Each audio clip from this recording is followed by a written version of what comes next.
अस्सलाम वालेकुम। मैं हूं अली इकबाल और मैं आप सबको माइक्रो प्रोसेसर सिस्टम के लेक्चर नंबर 14 के पार्ट डी में खुशामदीद कहता हूं, जिसमें हम मेमोरी और मेमोरी इंटरफेसिंग स्टडी कर रहे हैं चैप्टर नंबर 10 से अपनी जो हमारी टेक्स्ट बुक है मोहम्मद अली मजीदी की। सो स्टार्ट करते हैं आज की हदीस से। ला तुक़बलुस्सलातुन बिग़ैरि तहूर, कोई नमाज पाकी के बग़ैर कबूल नहीं की जाती। लेक्चर का फ़्लो जो अभी तक हमने फॉलो किया है उसमें सेमीकंडक्टर मेमोरीज़ को हमने स्टडी किया और एज अ प्राइमरी मेमोरी देखा उनको। उसके बाद हमने कंपैरिजन फीचर्स में मेमोरी कैपेसिटी, मेमोरी की ऑर्गेनाइजेशन और मेमोरी की स्पीड को डिस्कस किया। उसके बाद हमने मेमोरी की टाइप्स को डिटेल में देखा, जिसमें रैंडम एक्सेस मेमोरी और रीड ओनली मेमोरी की फर्दर टाइप्स भी देखी। और लास्ट लेक्चर में हमने मेमोरी एड्रेस डिकोडिंग के दो मेथड्स जो कि IBM PC में हम फॉलो करते हैं उनको भी विद एग्जांपल्स डिटेल में डिस्कस किया। और इंशाल्लाह आज के लेक्चर में हम 8 बिट मेमोरी की इंटरफेसिंग देखेंगे 8088 माइक्रो प्रोसेसर के साथ। इसमें भी इंशाल्लाह हम एग्जांपल्स के साथ डिस्कशन करेंगे और इसको एक प्रोसीजरल वे से लेकर चलेंगे। सो आई होप कि आप इसमें जो है वो इसको अच्छे तरीके से अंडरस्टैंड कर सकेंगे। जी, तो सबसे पहले हम इसमें मेमोरी और मेमोरी इंटरफेसिंग जो हम 8 बिट की स्टार्ट करने जा रहे हैं 8088 माइक्रो प्रोसेसर के साथ, उसमें हम कुछ स्टेप्स हैं जिनको हम सक्सेसिवली फॉलो करेंगे और उसको अप्रोच करेंगे ताकि हम प्रॉपर तरीके से मेमोरी इंटरफेसिंग को इम्प्लीमेंट कर सकें। उसमें हमारे पास 5 स्टेप्स हैं, बारी बारी इनको डिस्कस करते हैं। सबसे पहला जो स्टेप है वो कुछ आर्किटेक्चरल क्वेश्चंस हैं जिनका आंसर हमें पता होना चाहिए। वो कुछ आर्किटेक्चरल क्वेश्चन जो हैं वो ये 3 हैं। उन 3 में सबसे पहले हम इस फर्स्ट को डिस्कस करते हैं कि how many chips are required, यानी जो डिज़ाइन इम्प्लीमेंटेशन हमें पैरामीटर्स दिए गए हैं उसमें हमें कितनी मेमोरी चिप्स को यूज़ करने को कहा गया है, कि हम कितनी मेमोरी चिप्स के साथ अपनी मेमोरी सेक्शन को जो है वो इम्प्लीमेंट करेंगे। उसमें हमारे पास 2 पॉसिबल ऑप्शन हो सकते हैं। फर्स्ट वन कि हम सिर्फ़ और सिर्फ 1 चिप यूज़ कर रहे हैं, यानी 1 मेमोरी चिप की मदद से हम मेमोरी सेक्शन को डिज़ाइन कर रहे हैं। और दूसरा ऑप्शन हमारे पास हो सकता है कि हम मोर देन 1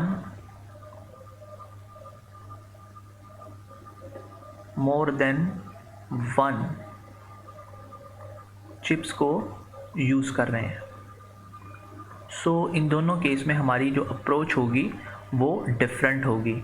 फर्स्टली अगर हम 1 चिप हमें यूज़ करनी पड़ रही है मेमोरी के इंटरफेसिंग के लिए, तो उसमें सबसे पहले तो हम जो है वो ये डिसाइड करेंगे कि हम एड्रेस डिकोडिंग जो है वो नैंड गेट वाले प्रोसेस से करेंगे। यानी जो लास्ट लेक्चर में हमने देखा था कि एड्रेस डिकोडिंग के 2 प्रोसीजर थे, उसमें जो फर्स्ट मेथड था वो था नैंड की मदद से इम्प्लीमेंट करना। तो अगर हमें 1 चिप दी गई है तो हम एड्रेस डिकोडिंग जो है वो नैंड की मदद से करेंगे।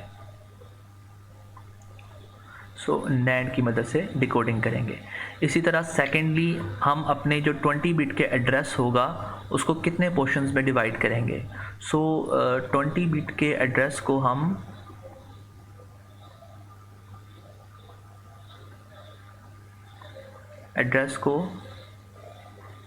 सब डिवाइड करेंगे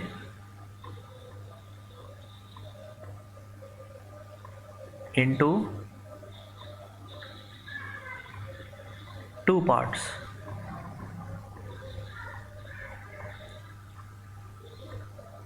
जी, तो इसमें हमने ये देखा कि अगर हम 1 चिप की मदद से मेमोरी इंटरफेसिंग करने जा रहे हैं तो फिर हम नैंड गेट की मदद से डिकोडिंग का मेथड यूज़ करेंगे और सेकेंडली 20 बिट एड्रेस को हम सब डिवाइड करेंगे 2 पार्ट्स के अंदर। लेकिन अगर हम मोर देन 1 चिप यूज़ करके मेमोरी की इंटरफेसिंग करने जा रहे हैं उसमें हम नैंड के बजाय हम जो डिकोडर IC होती है उसको यूज़ करेंगे डिकोडिंग के लिए। डिकोडर IC को यूज़ करेंगे फॉर डिकोडिंग।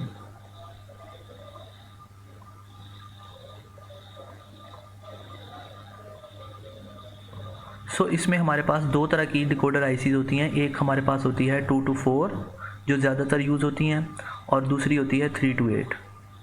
सो हम इन दोनों में से किसी को भी यूज़ करेंगे डिपेंडिंग कि हमें कितनी चिप्स को साथ कनेक्ट करना है। अगर हमें 4 या 4 से कम चिप्स को कनेक्ट करना है और 1 से ज़्यादा है तो फिर हम डेफिनेटली 2 to 4 डिकोडर यूज़ करेंगे। और अगर हमारी जो चिप्स हैं वो 4 से ज़्यादा और 8 या 8 से कम हैं तो फिर हम 3 to 8 डिकोडर की मदद से एड्रेस डिकोडिंग परफॉर्म करेंगे। सेकेंडली हम इसमें जो एड्रेस हम 20 बिट के एड्रेस को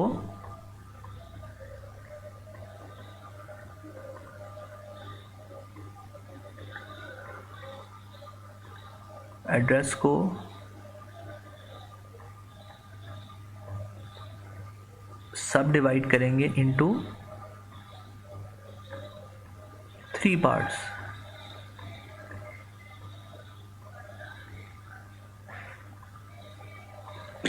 सो ये पहला क्वेश्चन जो है ये इस लिहाज से बहुत ज़्यादा इंपॉर्टेंट है कि ये हमारे जो प्रोसीजर है या अप्रोच को डिसाइड करेगा। अगर तो हमें 1 चिप की मेमोरी को इंटरफेसिंग करनी है सो NAND की मदद से हम डिकोडिंग करेंगे और 20 बिट के एड्रेस को 2 पार्ट्स में डिवाइड करेंगे। इसी तरह अगर हमें एक से ज़्यादा चिप्स को यूज़ करना है तो फिर हम एड्रेस डिकोडिंग जो है वो डिकोडर IC की मदद से करेंगे और 20 बिट के एड्रेस को 3 पार्ट्स में डिवाइड करेंगे। वो कौन से पार्ट्स हैं वो हम नेक्स्ट आगे फर्दर जो है उसको डिस्कस करेंगे।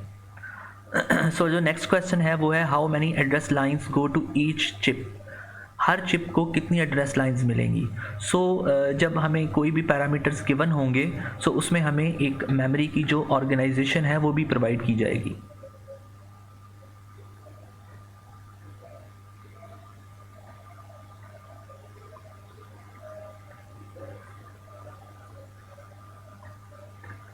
ये मेमोरी की ऑर्गेनाइजेशन डिसाइड करेगी कि हम जो है वो कितनी एड्रेस लाइंस माइक्रो प्रोसेसर से चिप को प्रोवाइड करेंगे। वो 2 रेज़ टू द पावर जो फार्मूला हम यूज़ करते हैं उसमें जो n होता है वो उसकी नंबर ऑफ़ एड्रेस लाइंस होती हैं। 20 में से जितनी एड्रेस लाइंस मेमोरी को जाएंगी वो उसकी ऑर्गेनाइजेशन में 2 raise to the power n वाला पोर्शन डिसाइड करेगा। इसी तरह जो थर्ड क्वेश्चन है how will chip be organise into banks. ये जो नया कॉन्सेप्ट आया है बैंक्स का, and which part of the address bus will be used. ये बैंक्स क्या होते हैं ये हम उस वक्त बैंक का कॉन्सेप्ट यूज़ करते हैं मेमोरी बैंक्स का जब हम हमारी जो डाटा बस होती है वो 8 बिट से ग्रेटर होती है। अगर तो 8 बिट है तो फिर हम कोई बैंक यूज़ नहीं करते, no memory bank is used. ये बैंक का कॉन्सेप्ट हम जब 16 बिट की इंटरफेसिंग करेंगे तो उसमें इंशाल्लाह डिटेल में डिस्कस करेंगे।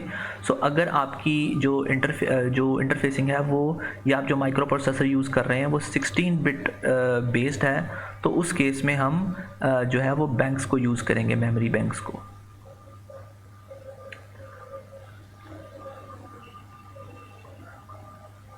ये हमारा जो है वो थर्ड क्वेश्चन हो गया।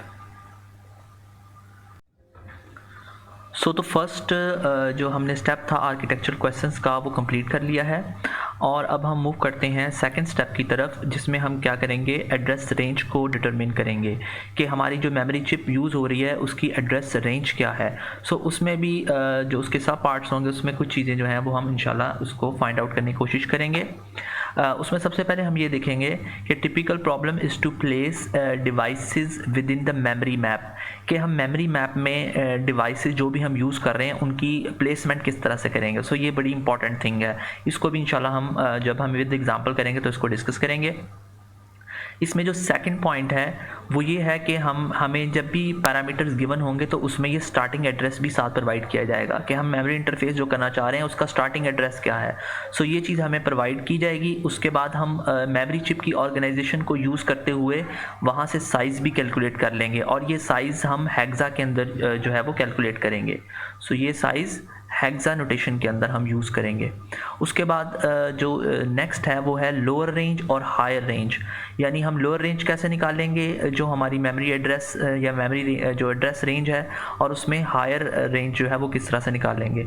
जो स्टार्ट का एड्रेस आपको प्रोवाइड होगा वो इक्वल होगा आपकी जो लोअर रेंज मेमोरी रेंज के, और जो हाई निकालने के लिए हम क्या करेंगे कि लोअर में जो साइज़ हमने हेक्सा में कैलकुलेट किया है उन दोनों को प्लस करके उसमें से 1 को माइनस करेंगे। जो हमारे पास आंसर आएगा that will be the higher range of the address memory address. इसके बाद हम मूव करेंगे नेक्स्ट क्वेश्चन की तरफ, जो कि है determine the constant select and memory address lines. जैसा कि हमने प्रीवियसली डिस्कस किया था कि हमें अगर एक या एक से ज़्यादा मेमोरी चिप्स प्रोवाइड की जाती हैं तो हम अपने 20 बिट के एड्रेस को 3 या 2 हिस्सों में डिवाइड करेंगे। अगर हम 2 हिस्सों में डिवाइड करेंगे तो वो सिर्फ ये 2 पोर्शंस होंगे। 20 बिट का एड्रेस का एक हिस्सा मेमोरी कहलाएगा और दूसरा हिस्सा कांस्टेंट कहलाएगा, जैसा कि हमने प्रीवियस लेक्चर में भी देखा था। लेकिन अगर हम मोर देन 1 मेमोरी चिप को यूज़ कर रहे हैं तो उसमें हमारा एड्रेस जो है वो 3 पोर्शंस में डिवाइड किया जाएगा। 20 बिट का एड्रेस जो है वो 3 पोर्शंस में डिवाइड होगा। फर्स्ट वन को हम कांस्टेंट कहेंगे, सेकंड मेमोरी और थर्ड को हम सिलेक्ट कहेंगे, जो कि डिकोडर की सिलेक्शन के लिए यूज़ होगा। इंशाल्लाह इनको हम आगे कमिंग स्लाइड्स में डिटेल से डिस्कस करेंगे। मूव करते हैं थर्ड स्टेप की तरफ। इसमें हम क्या करेंगे कि generate the overall chip select M select from the constant portion of the address range and M IO, यानी हम एम सिलेक्ट के एड्रेस को किस तरह से जनरेट कर सकते हैं कांस्टेंट पोर्शन की मदद से, जो कि हम यहाँ पर एड्रेस लाइंस में हम कांस्टेंट पोर्शन में भी डिस्कस किया था, उसकी मदद से, और मेमोरी और आईओ की जो पिन होती है माइक्रो प्रोसेसर से, उन दोनों की मदद से हम एम सिलेक्ट का सिग्नल किस तरह से जो है वो जनरेट करेंगे। नेक्स्ट स्टेप है स्टेप नंबर 4, जिसमें हम जनरेट करेंगे bank specified generate the bank specific write signal if required, यानी अगर हमें मेमोरी बैंक के कॉन्सेप्ट को हम यूज़ करेंगे तो उसके लिए फिर राइट सिग्नल जनरेट करना पड़ेगा।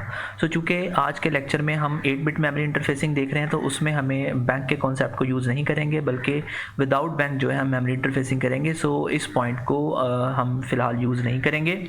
उसके बाद हम मूव करते हैं लास्ट और फाइनल स्टेप की तरफ, जिसमें हम कंप्लीट इंटरफेस डिज़ाइन करेंगे, यानी हम जो है अभी प्रीवियस जितने भी स्टेप्स हैं उनमें जो भी हमें डाटा हासिल हुआ है उनको यूज़ करते हुए हम जो है वो इंटरफेस डिज़ाइन को इम्प्लीमेंट करेंगे। उस मकसद के लिए हम ऑफन जो है वो ऑफनली डिकोडर्स का यूज़ करेंगे। फाइनली इसमें हम एक चीज़ मेक श्योर करेंगे कि इंटरफेसिंग करते हुए हमने एड्रेस बस, डाटा बस और कंट्रोल बस को प्रॉपरली कनेक्ट किया हो, यानी ऐसा ना हो कि कोई इसमें जो है वो मिस हो रही हो, अदरवाइज़ हमारा जो इंटरफेस है वो जो है वो कंप्लीट नहीं होगा। मूव करते हैं नेक्स्ट, हम 8 बिट की memory and interfacing example number 1 देखेंगे। लास्ट स्लाइड में जो हमने कॉन्सेप्ट्स या प्रोसीजरल स्टेप्स जो अभी स्टडी किए हैं उनको हम यहाँ पर इंशाल्लाह एग्जांपल में यूज़ करते हैं। ये हमारे सामने एक डिज़ाइन की एग्जांपल है जिसमें हमें कहा गया कि design and interface for the 8088 microprocessor to connect a single 27162K cross 8 organisation EPROM such that memory starts address is FF800 hexa. हमें सबसे पहले ये चीज़ देखनी है कि इसमें हमें कौन कौन से पैरामीटर गिवन है। सबसे पहले तो हमें 8088 माइक्रो प्रोसेसर यूज़ करना है, यानी हम 8 बिट की इंटरफेसिंग करने जा रहे हैं। उसके बाद सिंगल चिप यूज़ करने का कहा गया, यानी इसमें हम जो है वो मोर देन 1 वाला नहीं बल्कि सिंगल चिप वाला जो है वो प्रोसीजर फॉलो करेंगे। उसके बाद हमें जो चिप है वो दी गई है 2716 जिसकी ऑर्गेनाइजेशन है 2K क्रॉस 8। ये जो है इसकी चिप कैपेसिटी 16 किलो बिट्स में है, जबकि इसकी जो ऑर्गेनाइजेशन है वो 2K क्रॉस 8 है। इसी तरह हमें जो स्टार्टिंग एड्रेस प्रोवाइड किया गया है वो है FF800 हेक्सा। ये हमारे जो हैं वो पैरामीटर्स हैं। हम मेमोरी को सबसे पहले देख लेते हैं कि 2716 मेमोरी जो है वो किस तरह की है। चूँकि ये 2K क्रॉस 8 की मेमोरी है, 2K क्रॉस 8 का मतलब ये है कि इसमें जो है वो 11 एड्रेस लाइंस होंगी, यानी A0 से लेकर A10 तक और D0 से D7 तक 8 डाटा लाइंस होंगी। उसके अलावा इसमें एक कंट्रोल पिन जो है वो OE यानी आउटपुट एनेबल होगी। चूँकि ये EPROM है, इसमें सिर्फ़ और सिर्फ जो है वो हम रीड कर सकेंगे क्योंकि ये रीड ओनली मेमोरी है। इसी तरह इसमें राइट के लिए कोई कंट्रोल पिन नहीं होगी, जबकि इसमें चिप की सिलेक्शन के लिए एक CS जो एक्टिव लो है वो भी इसमें मौजूद होगी। नेक्स्ट कुछ चीज़ें और हैं जो हम देख लेंगे कि 8088 माइक्रो प्रोसेसर जो है उसमें 20 एड्रेस लाइंस हैं जो हमारा माइक्रो प्रोसेसर हम यूज़ करेंगे, और उसमें 8 डाटा लाइंस हैं और हम ये एज्यूम कर रहे हैं कि फुली डीमल्टीप्लेक्स और बफर्ड, हम यानी बफरिंग और डीमल्टीप्लेक्सिंग हमने एज्यूम कर लिया है इसके अंदर। नेक्स्ट हम ये देखेंगे कि जो 2716 है उसमें एक चिप सिलेक्ट है उसके बाद हमारे पास जो OE आउटपुट इनेबल पिन है इसके ऊपर एक, और इसी तरह स्टैंडर्ड लॉजिक गेट्स हम यूज़ करेंगे नैंड, नॉर और नॉट के, यानी हम नैंड इम्प्लीमेंटेशन करेंगे एड्रेस डिकोडिंग सर्किटरी को इम्प्लीमेंट करने के लिए। सो मूव करते हैं प्रोसीजर या स्टेप्स की तरफ। तो उन्हीं स्टेप्स को हम वन बाय वन जो है वो फॉलो करेंगे और उनके आंसर्स ढूंढने की कोशिश करेंगे। सो सबसे पहले आर्किटेक्चरल क्वेश्चंस, उनमें है how many chips are required, यानी कितनी चिप्स हमें चाहिए। तो जैसा कि हमने देखा है कि हमें सिर्फ और सिर्फ एक चिप रिक्वायर्ड होगी। सो सेकंड क्वेश्चन है how many address lines goes to each chip, हर चिप को जो है वो कितनी एड्रेस लाइंस मिलेंगी। सो जैसा कि हमने देखा कि 2716 के अंदर 2 के क्रॉस 8 की ऑर्गेनाइजेशन है। सो 2K को हम 2⁻1 और 2⁻10 की फॉर्म में जब कंबाइन करेंगे तो 2⁻11 लोकेशंस आएंगी। सो 2⁻11 लोकेशंस के लिए हमें 11 एड्रेस लाइंस की ज़रूरत होगी। सो हमें यहाँ से देख लिया कि हमें मेमोरी चिप के साथ माइक्रो प्रोसेसर से 11 एड्रेस लाइंस जो हैं वो डायरेक्टली मेमोरी चिप जो 2716 है उसके साथ कनेक्ट होंगी। उसके बाद नेक्स्ट क्वेश्चन है how will chip be organized into banks and which parts of the address bus will be used. So जैसा कि हम जानते हैं कि हम सिर्फ 8 बिट की डाटा बस यूज़ कर रहे हैं, यानी 8088 माइक्रो प्रोसेसर की इंटरफेसिंग में 8 बिट की इंटरफेसिंग है। सो इस वजह से बैंक का कॉन्सेप्ट यहाँ यूज़ नहीं होगा, सिर्फ एक ही चिप यूज़ होगी और उसी को हम एक बैंक कह लेंगे, और उसके लिए कोई भी बैंक एनेबल सिग्नल्स यूज़ नहीं होंगे। सो मूव करते हैं नेक्स्ट स्टेप की तरफ, जो कि स्टेप नंबर 2 है। 1 हमने कंप्लीट कर लिया है आर्किटेक्चरल क्वेश्चन का, और स्टेप 2 है डिटरमिन दी एड्रेस, यानी हम इसमें जो स्टार्टिंग एड्रेस है वो देखते हैं। सो जैसा कि हमने देखा कि हमारे पास स्टार्टिंग एड्रेस जो है वो FF800 हेक्सा था।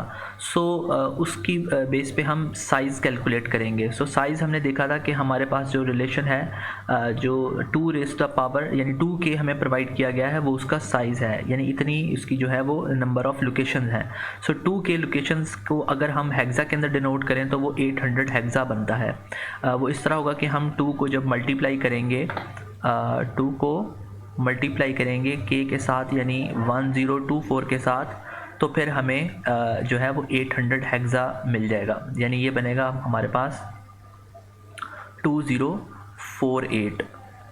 सो 2048 लोकेशंस हैं, और उन लोकेशंस को जब हम हेक्सा में डिनोट करेंगे, ये इसकी हेक्सा रिप्रेजेंटेशन करेंगे, तो वो 800 हेक्सा में आ जाएगी। सो उसके बाद नेक्स्ट है हम lower range of the memory address calculate करेंगे। सो वो इक्वल होता है स्टार्टिंग एड्रेस के। सो ये FF800 हेक्सा आ जाएगा। इसी तरह जब हम हायर रेंज कैलकुलेट करेंगे, सो उसका फार्मूला हमें पता है कि लो प्लस साइज़ -1 होता है।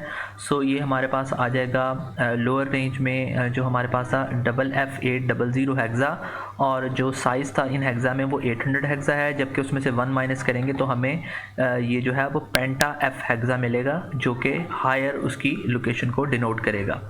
सो उसके बाद नेक्स्ट हम ये देखेंगे कि हम डिटरमिन दी कांस्टेंट पोर्शन, सिलेक्ट पोर्शन या मेमोरी एड्रेस लाइंस जो है, हमारा जो 20 बिट का एड्रेस है वो कितने पोर्शंस में डिवाइड होगा। सो जैसा कि ये सिर्फ हम एक चिप यूज़ कर रहे हैं तो इसमें सिर्फ 2 पोर्शन होंगे, एक कांस्टेंट वाला पोर्शन और एक मेमोरी वाला पोर्शन होगा। सो हम 20 बिट एड्रेस को किस तरह से इन 2 पोर्शन में डिवाइड करेंगे उसको हम इस टेबल की मदद से समझ सकते हैं कि चूँकि 11 एड्रेस लाइंस हैं मेमोरी चिप की।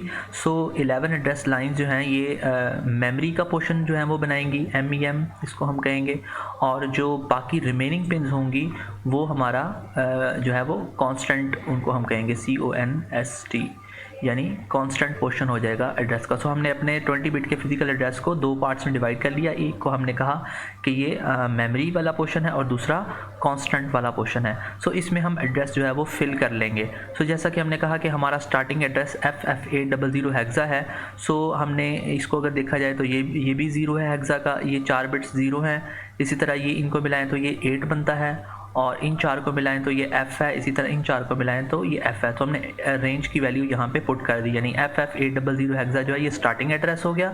और इसी तरह जो फाइनल इसका होगा वो ये वाला वैल्यू बनेगी, यानी इसमें सारे 1 होंगे। एफ ये 4 बिट्स के एफ़ हो गया। इसी तरह इन 4 बिट्स को अगर हम कंबाइन करेंगे तो वो भी एफ़ बन जाएगा। इसी तरह ये भी एफ़ होगा, ये भी एफ़ है और ये भी एफ़ है। सो हमारे पास जो फाइनल एड्रेस होगा वो पेंटा एफ हेक्सा आएगा, जबकि जो फर्स्ट एड्रेस होगा वो FF800 हेक्सा आ जाएगा। सो उसके बाद नेक्स्ट फर्दर मूव करेंगे। हमने आर्किटेक्चरल क्वेश्चंस भी कंप्लीट कर लिए, एड्रेस रेंजेस भी कैलकुलेट कर ली। उसके बाद हमने चिप सिलेक्ट के लिए कौन सा सिग्नल जो है वो यूज़ करेंगे, इसके बारे में डिस्कशन करते हैं। सो यहाँ पर हम देखेंगे कि जो है वो कांस्टेंट का पोर्शन जो हमने लास्ट स्लाइड में फाइंड आउट किया था, वो ये कांस्टेंट का पोर्शन था जिसमें बिट नंबर 11 से लेकर 19 तक, यानी A11 से A19 तक सारी 1 है। सो हायर रेंज के लिए भी ये 1 होंगी और लोअर रेंज के लिए भी 1 होंगी, इसीलिए हम इसको कांस्टेंट पोर्शन कहते हैं। और ये कांस्टेंट पोर्शन जो है ये एड्रेस डिकोडिंग सर्किटरी बनाने के लिए यूज़ होगा। सो वो हम किस तरह से बनाएंगे? सो जैसा कि हम देख सकते हैं कि इसमें सारे 1 हैं, तो अब इन 1 को हम जो है वो डिकोड करने के लिए एंड गेट यूज़ करेंगे। सो 3 एंड गेट 3 इनपुट्स वाले यूज़ करेंगे। सो इन 9 बिट्स को हम एंड कर सो इनकी 3 आउटपुट्स जो है वो जनरेट करेंगे। चूँकि ये सारे 1 हैं तो इनकी आउटपुट 1 आएंगी, और इस एंड गेट को अगेन जो 3 इनपुट वाला एंड गेट है वो इनको जब हम 1 देंगे तो यहाँ पर हमें 1 मिल जाएगा। सो हमने इन सारे सिग्नल्स को कंबाइन करके 1 बना लिया। अच्छा, इस एग्जांपल में ये देखने वाला है कि फॉर्चुनेटली चूँकि सारे इसमें 1 है, इस वजह से हमने यहाँ पर सब में एंड गेट यूज़ किए हैं। नेक्स्ट एग्जांपल में हम देखेंगे चूँकि यहाँ पर 1 नहीं बल्कि 1 के अलावा अगर 0 होंगे तो फिर उसके लिए डिफरेंट टेक्निक यूज़ करेंगे, वो इंशाल्लाह हम कमिंग एग्जांपल में जो है उसको डिस्कस करेंगे। सो ये सारे जो हैं जब 1 होंगे तो उस वक्त इसकी आउटपुट 1 आ जाएगी। सो नेक्स्ट 4 स्टेप में मूव करते हैं कि बैंक स्पेसिफिक राइट सिग्नल, चूँकि बैंक का कॉन्सेप्ट इसमें यूज़ नहीं हुआ क्योंकि एक चिप है, इसलिए इसमें बैंक राइट सिग्नल भी यूज़ नहीं होंगे। उसके बाद फाइनल हम जो कंप्लीट डिज़ाइन है उसको देखते हैं। सो उसको देखने के लिए जैसे हम डायग्राम में देख सकते हैं कि ये मेमोरी जो है हम 2716 मेमोरी है, और इसकी जो है वो 11 एड्रेस लाइंस A0 से A10 तक डायरेक्टली माइक्रो प्रोसेसर से कनेक्ट होंगी। सो माइक्रो प्रोसेसर की जो 20 बिट का एड्रेस है उसमें A0 से लेकर A10 तक मेमोरी से कनेक्ट होंगी डायरेक्टली, जबकि A11 से लेकर A19 तक एड्रेस डिकोडिंग सर्किटरी में यूज़ होंगी। सो वो एड्रेस डिकोडिंग सर्किटरी जो भी हमने डिज़ाइन की है वो हम यहाँ पर यूज़ करेंगे। सो वो एड्रेस जो है जब इनको मिलेगा तो यहाँ से 1 जनरेट होकर इस नैंड गेट को मिलेगा। इसी तरह IO/M का सिग्नल भी बड़ा इंपॉर्टेंट है, इसको हम निगलेक्ट नहीं कर सकते क्योंकि ये वो IO/M है जो कि मेमोरी सिलेक्शन में काम आता है, और ये signal from the micro processor इसको रिसीव होता है।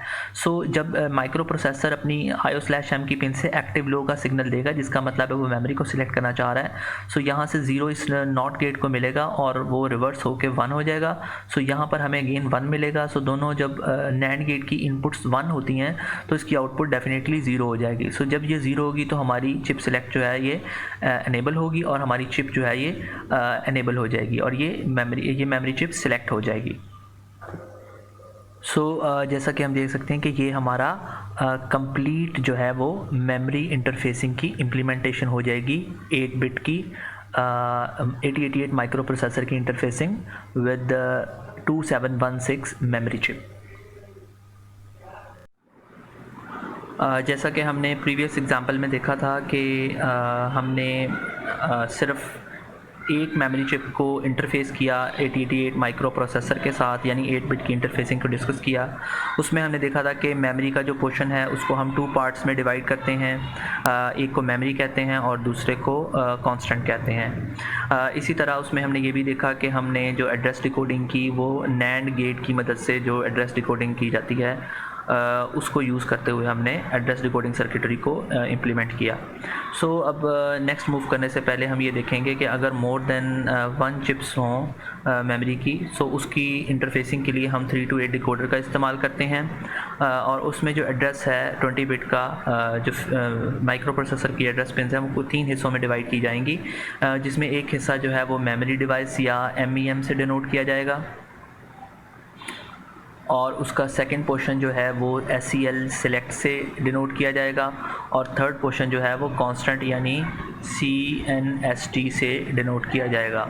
सो इन तीनों पोर्शंस को हम बारी बारी देखते हैं कि इसमें जो है वो कांस्टेंट वाला पोर्शन जो है ये डिकोडर पे या लॉजिक गेट पे अप्लाई किया जाएगा ताकि हम बैंक को कर सकें सिलेक्ट, या फिर हम डिकोडर्स को एनेबल कर सकें। सो डिकोडर जो हम यूज़ करेंगे उसकी एनेबल इनपुट पे या उसकी चिप सिलेक्ट के ऊपर ये जो कांस्टेंट है ये अप्लाई किया जाएगा। इसी तरह जो डिकोडर या सिलेक्ट की SCL की 3 पिन्स होंगी उनको हम जो है वो किसी भी डिकोडर की इनपुट के तौर पे यूज़ करेंगे, और उसके अलावा जो रिमेनिंग पिन्स होंगी जिनको हम मेमोरी पिन्स कहेंगे वो डायरेक्टली अटैच हो जाएंगी मेमोरी चिप के साथ। सो नेक्स्ट हम देखेंगे कि लास्ट एग्जांपल में हमारा जो कांस्टेंट वाला पोर्शन था उसमें वंस और सारे वंस मौजूद थे जबकि ज़ीरोज़ नहीं थे। सो उसमें हमने ये किया था कि सारी बिट्स को एंड किया था और उस एंड से हमें 1 मिला। उस 1 को हमने नैंड करके और उसके साथ IO/M की बिट को भी नैंड किया था, और इस तरीके से हमने एड्रेस डिकोडिंग सर्किटरी को डिज़ाइन किया था with the help of the NAND gate. So यहाँ पर हम देख सकते हैं कि हमारे पास वंस भी मौजूद हैं और ज़ीरोज़ भी मौजूद हैं। सो इसके लिए हम क्या करेंगे, इसके लिए हम ये करेंगे कि जैसा कि हम डायग्राम में देख सकते हैं कि बिट नंबर जो 13 है, 14 है और 18 है, ये तीनों ज़ीरोज़ है। सो इन ज़ीरोज़ को हम नॉर के इनपुट पे अप्लाई करेंगे, जिससे नॉर जब हम ये तीनों वंस तीनों ज़ीरोज़ इसके ऊपर अप्लाई करेंगे सो हमें यहाँ से 1 मिलेगा नॉर की आउटपुट पे। इसी तरह जो वैल्यूज़ वंस होंगी उन सब को हम एंड के साथ अप्लाई करेंगे। सो बिट नंबर 12 को, 15 को और 16 को 3 इनपुट के एंड गेट से देंगे और हमें आउटपुट पे 1 मिल जाएगा। इसी तरह 17 और 19 को जब हम 1 इनकी 3 इनपुट नैंड गेट से देंगे सो हमें अगेन इसकी आउटपुट जो है वो 1 मिलेगी। सो ये तीनों वंस हमें जो नैंड से हमें 0 मिल जाएगा। सो इस 0 को और IO/M को इसको हम इन दोनों को यूज़ करने के बाद हम एड्रेस डिकोडिंग सर्किटरी डिज़ाइन कर सकेंगे। सो स्टार्ट करते हैं 8 बिट मेमोरी इंटरफेसिंग की सेकंड एग्जांपल। सो इसमें हमें कहा गया कि हम डिज़ाइन करेंगे 64K cross 8 section of the memory को for 8088 microprocessor using 8K cross 8 यानी 2764 मेमोरी चिप जो कि EPROM है। इसकी मदद से हम 64K क्रॉस 8 का सेक्शन ऑफ मेमोरी डिज़ाइन करेंगे और उसको इंटरफेस करेंगे 8088 माइक्रो प्रोसेसर के साथ। और मेमोरी का जो एड्रेस है स्टार्टिंग वो हमें गिवन है A टेट्रा 0 हेक्सा। सो इसमें जो इन्फॉर्मेशन हमें सबसे पहले गिवन है उनको सॉर्ट आउट करेंगे। हमें जो डिज़ाइनिंग सेक्शन ऑफ द जो मेमोरी हमने डिज़ाइन करना है वो हमें गिवन है, यानी 64K क्रॉस 8 यानी 64 किलोबाइट की मेमोरी हमने इंटरफेस करनी है 8088 माइक्रो प्रोसेसर के साथ। लेकिन हम उसमें जो यूज़ करेंगे चिप वो 8K क्रॉस 8 की यानी 2764 चिप नंबर को जो कि EPROM है उसको यूज़ करेंगे, और स्टार्टिंग एड्रेस हमें प्रोवाइडेड किया हुआ है A tetra 0 hexa. So start करते हैं। सबसे पहला जो स्टेप है हमारे पास फर्स्ट आर्किटेक्चरल क्वेश्चन जो है स्टार्ट करेंगे। उसमें पहला क्वेश्चन है how many chips are required. So जैसा कि हम देख सकते हैं कि हमारे पास जो 64K की टोटल मेमोरी है जबकि 8K हमें जो है वो प्रोवाइडेड है कि 8K की चिप को यूज़ करके हमने 64K की मेमोरी डिज़ाइन करनी है। सो इन दोनों को जब डिवाइड करेंगे यानी 64K को डिवाइड करेंगे 8K के साथ सो हमें जो है वो 8 मिलेगा, नंबर ऑफ़ चिप्स आ जाएंगी। सो 8 नंबर ऑफ़ चिप्स जो हैं वो हम इसके अंदर रिक्वायर हैं हमें 2764 IC की। सो नेक्स्ट मूव करेंगे how many address lines goes to the each chip. हर चिप को कितनी एड्रेस लाइंस मिलेंगी। सो जैसा कि हम देख सकते हैं कि 8K की चिप यूज़ करनी है हमने। सो 8K के साथ अगर हम देखें कितनी एड्रेस लाइंस बनती हैं या कितनी लोकेशंस बनती हैं, सो 2⁻³ और 2⁻10 को जब कंबाइन करेंगे तो 13 लोकेशंस 2⁻13 लोकेशंस बनती हैं। सो हमारे पास एड्रेस लाइन जो है वो 13 होंगी 2764 चिप पर अप्लाई की जाएंगी। यानी जो 20 बिट का एड्रेस होता है माइक्रो प्रोसेसर का उसमें से A0 से लेकर A12 तक यानी 13 पिन्स जो हैं वो हम अप्लाई करेंगे 2764 की चिप के ऊपर। सो उसके बाद नेक्स्ट देखेंगे how will chip be organized into banks and which part of the address bus will used. So इसमें चूँकि हमारे पास 8 बिट की डाटा बस है जैसा कि हम देख सकते हैं। सो इसमें जो है अगेन बैंक्स का कॉन्सेप्ट यूज़ नहीं होगा, क्योंकि वो वहाँ पर यूज़ होता है जहाँ पे 16 बिट की इंटरफेसिंग आती है, लेकिन हम 8 बिट की मेमोरी इंटरफेसिंग को स्टडी कर रहे हैं तो यहाँ पर ये बैंक का कॉन्सेप्ट यूज़ नहीं होगा। सो नेक्स्ट मूव करेंगे। स्टेप नंबर 1 हमारा कवर हो चुका है जिसमें आर्किटेक्चरल क्वेश्चन से। स्टेप नंबर 2 पे मूव करते हैं जिसमें हमने एड्रेस रेंज को डिटरमिन करना है। सो इसमें हम देख सकते हैं कि हमारे पास 64K की जो टोटल मेमोरी का सेक्शन वो हमने डिज़ाइन करना है। सो अगर 64K को सामने रखा जाए तो ये 2 की पावर 6 और 2 की पावर 10 और इनको कंबाइन करें तो 2 की पावर 16 बाइट मेमोरी ब्लॉक हमें जो है वो डिज़ाइन करना है। सो इसका जो स्टार्टिंग एड्रेस है वो हमें प्रोवाइड किया हुआ है 8 टेट्रा 0 हेक्सा।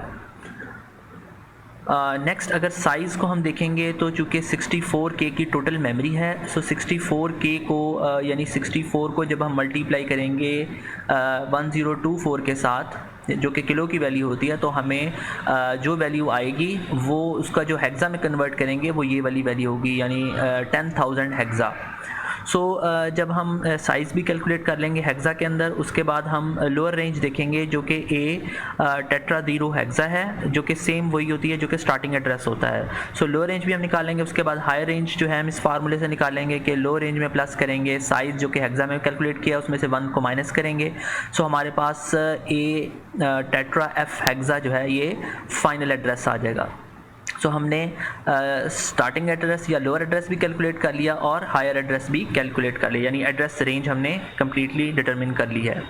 सो इसके बाद हम ये देखेंगे कि हम अपने मेमोरी सेक्शन को या 20 बिट के एड्रेस को कितने पोर्शंस में डिवाइड करेंगे। सो हमारे पास कांस्टेंट चूँकि मोर देन 1 चिप्स हम यूज़ कर रहे हैं, यानी 8 चिप यूज़ कर रहे हैं, तो इसमें हमारा जो 20 बिट का एड्रेस होगा उसको 3 पोर्शन में डिवाइड करेंगे। एक पोर्शन मेमोरी का होगा, दूसरा सिलेक्ट का जो कि डिकोडर की इनपुट होगी, और तीसरा जो है वो कांस्टेंट वैल्यूज़ होंगी जो कि एड्रेस डिकोडिंग सर्किटरी के लिए हम यूज़ करेंगे। सो इसको हम जैसा कि डायग्राम में देख सकते हैं इस तरह से हम जो है वो डिज़ाइन करेंगे। सो 20 बिट के एड्रेस हम देख सकते हैं कि 13 पिन जो है, यानी A0 से लेकर A12 तक, ये 13 पिन्स जो हैं ये आपकी मेमोरी पोर्शन स्कीम में आ जाएंगी, MEM जिसको हम बोलते हैं। और उसके बाद सिलेक्ट पोर्शन में हमारे पास चूँकि 3 to 8 डिकोडर लगेगा, 8 चिप यूज़ कर रहे हैं तो 3 to 8 डिकोडर की वजह से जो डिकोडर की इनपुट हैं वो 3 पिन्स लगेंगी। सो हम पिन नंबर A13, A14 और A15 को हम डिकोडर की इनपुट के तौर पर इस्तेमाल करेंगे। उसके बाद जो रिमेनिंग पिन्स होंगी 16, 17, 18 और 19 उनको हम कॉन्स्टेंट की कैटेगरी में कंसीडर कर लेंगे। सो सेकेंड इसमें ये चीज़ भी देखने के काबिल है कि जो मेमोरी वाला है उसमें जो लोअर रेंज है उसमें सारे ज़ीरोज़ मौजूद हैं और जो हायर रेंज है उसमें सारे वंस हैं। इसी तरह जो हमारे पास चूँकि डिकोडर की सारी आउटपुट्स यूज़ होंगी, यानी सबके साथ चिप्स लगेंगी, तो उसमें हम सारे कम्बिनेशन यूज़ करेंगे, यानी 0 से लेकर 1 तक सारे कम्बिनेशन यूज़ करेंगे। उसके अलावा ये जो हमें कांस्टेंट वैल्यू आ रही है ये किस तरह से आई है इसको भी हम देखते हैं। सो हम जो स्टार्टिंग हमारा एड्रेस है वो 8 टेट्रा 0 हेक्सा है। सो जब हम इनको देखते हैं तो ये एक 0 हो गया, ये दूसरा 0 हो जाएगा, इसी तरह ये थर्ड 0, ये फोर्थ 0 होगा, और ये जो 1010 है ये बेसिकली 10 होता है, और 10 को हम डेसिमल के अंदर A बोलते हैं। सो ये A और साथ में इसके 4 ज़ीरोज़ यानी A40 हेक्सा ये आपका ये वाला स्टार्टिंग एड्रेस बन जाएगा।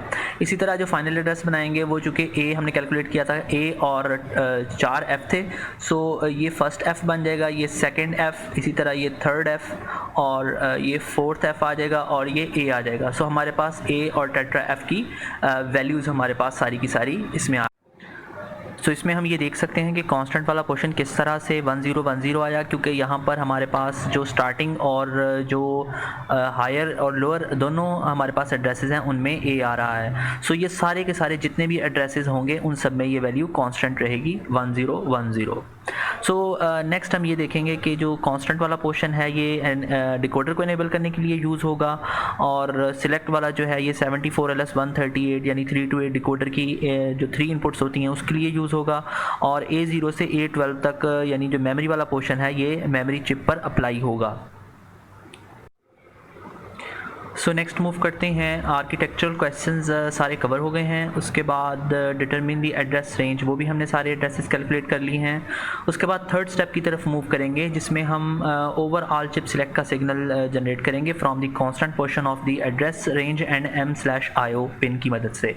सो इसमें हम जैसा कि जानते हैं कि कांस्टेंट का पोर्शन हमारे पास ये आया था 1010, जिसमें पिन नंबर 16 और 18 जो है ये 0 हैं, 17 और 19 पिन नंबर 1 है। सो इसको अप्लाई करने के लिए हमने जैसा कि प्रीवियसली देखा था कि जो ज़ीरोज़ होंगे उनको नॉर गेट की इनपुट पे अप्लाई करेंगे, यानी A16 को और A18 को हम नॉर के ऊपर अप्लाई करेंगे, और साथ IO/M का सिग्नल जो कि एक्टिव लो होता है जब मेमोरी को सिलेक्ट करना हो, जो कि माइक्रो प्रोसेसर से आता है। तो ये तीनों एक्टिव लो वैल्यूज़ जो हैं, ये तीनों ज़ीरोज़ जब अप्लाई होंगे नॉर गेट पे, तो यहाँ पर हमें डेफिनेटली 1 मिलेगा। इसी तरह जो पिन नंबर 17 और पिन नंबर 19 है, ये चूँकि दोनों 1 है, सो इसको एंड गेट पर अप्लाई करेंगे, जिससे हमें एंड की आउटपुट 1 मिलेगी। और ये दोनों वंस जो हैं ये नैंड गेट की इनपुट पर अप्लाई होंगे, और जिससे हमें नैंड की 0 आउटपुट जो कि एक्टिव लो होती है ये मिलेगी। इसकी मदद से हम डिकोडर जो 3 to 8 डिकोडर है उसकी G to B पर कनेक्ट करेंगे, जो कि एक्टिव लो कंट्रोलिंग इनपुट होती है। सो उसके साथ कनेक्ट करेंगे, और G to A को हम ग्राउंड कर देंगे, और G to B को हम इस डिकोडिंग सर्किटरी के साथ कनेक्ट करेंगे जो हमने डिज़ाइन की है, और G1 को हम चूँकि एक्टिव हाई सिग्नल देना होता है, सो इसको VCC के साथ कनेक्ट कर देंगे। सो इस तरह से हम जो है वो ओवरऑल चिप सेलेक्ट का सिग्नल जो है वो डिज़ाइन करेंगे फ्रॉम दी कांस्टेंट पोर्शन। सो इसमें जैसे हम देख सकते हैं कि ये वाले 1s थे और ये वाले 0s थे, और इस सिग्नल का हम नाम रखेंगे मेमोरी सिलेक्ट, जो कि डिकोडर को एनेबल करने के लिए यूज़ होता है। सो नेक्स्ट मूव करेंगे, इसमें हम नेक्स्ट देखेंगे कि जो बैंक स्पेसिफिक राइट सिग्नल्स हैं क्या उनकी ज़रूरत है, तो इसमें नहीं है, क्योंकि हमारे पास जो है वो 8 बिट की डाटा बस यूज़ कर रहे हैं, तो ये मोर देन 8 के लिए हम यूज़ करते हैं। नाउ अब हम मूव करेंगे लास्ट स्टेप की तरफ, जो कि है कंप्लीट इंटरफेस डिज़ाइन। सो इस कंप्लीट इंटरफेस डिज़ाइन की डायग्राम हम देख सकते हैं। सो इसमें जो है हमने 3 to 8 डिकोडर यूज़ किया है एड्रेस डिकोडिंग सर्किटरी को डिज़ाइन करने के लिए, और उसकी जो सिलेक्शन पिन है यानी M सेलेक्ट, उसकी जो चिप सिलेक्शन पिन है उसको कंट्रोल करने के लिए हमने जो हमारा ये अभी प्रीवियसली डिज़ाइन सर्किट है वो यहाँ पे हम देख सकते हैं। इसी तरह हमने हर जो डिकोडर की आउटपुट है उसके साथ जो है वो 2764 चिप कनेक्ट की हुई है, जो कि 8K×8 ऑर्गेनाइजेशन की है। सो इसकी जो है हर चिप की A0 से A12 तक माइक्रो प्रोसेसर से कनेक्ट होंगी, और D0 से D7 जो है ये डाटा बस से कनेक्ट होंगी सारी चिप्स की, और जो इनकी आउटपुट एनेबल है सारी चिप्स की वो रीड सिग्नल के साथ कनेक्ट होगी, जो कि माइक्रो प्रोसेसर से आ रहा है। और इसी तरह जो इनकी चिप एनेबल पिन सारी 2764 ICs की या मेमोरीज़ की, उसको हम डिकोडर की आउटपुट के साथ कनेक्ट करेंगे, जो कि कंट्रोल होंगी इसकी A13, A14 और A15 नंबर पिन के साथ, जो कि डिकोडर की इनपुट पिन है। सो ये 3 इनपुट्स जो हैं ये डिसाइड करेंगी कि कौन सी वाली चिप को यहाँ से सिलेक्ट करना है। सो ये जो डायग्राम है ये हमारी 8 बिट की मेमोरी इंटरफेसिंग है, जिसमें हमने मोर देन 1 चिप्स यूज़ की, यानी 2764 की जो 8K×8 की मेमोरी चिप है वो 8 यूज़ की, और टोटल 64K×8 की जो टोटल मेमोरी सेक्शन है वो हमने डिज़ाइन किया using these 2764 chips with the help of decoder IC and external जो हमारा NAND इम्प्लीमेंटेशन सर्किट है उसकी मदद से।